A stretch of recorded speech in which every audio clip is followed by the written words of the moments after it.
Here are 5 reasons why your line art might look bad in Procreate. Now, the number one reason why your line art looks bad in Procreate is using a canvas that is too small. If you're using a canvas that is, for instance, only 1,000 pixels wide, you will start seeing pixelation in your line art. So I would suggest going for 3,000 pixels minimum to get a smoother result. Another reason why your line art might look bad is if you draw too slow.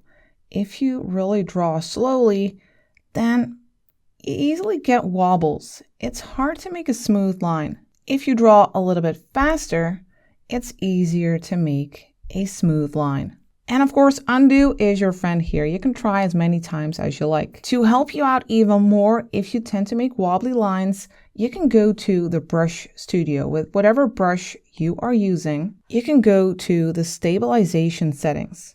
And then you can play around with these settings. Streamline just smooths out your brush stroke, and stabilization takes an average of your wobbly line.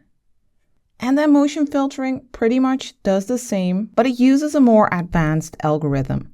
And then once you have turned that up, you can also turn up the expression so you get a bit more expressiveness in your line. If it's turned down or up, you can play around with that.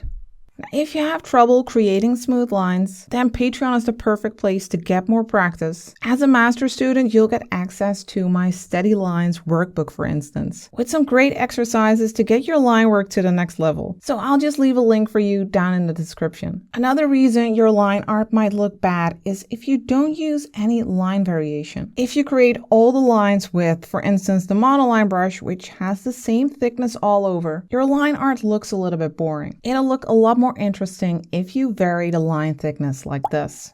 You can try adding thicker lines for areas that are like more solid or are on the underside in a shadow area, and you can go for thinner lines for areas that are more delicate. And finally, using the right brush is everything.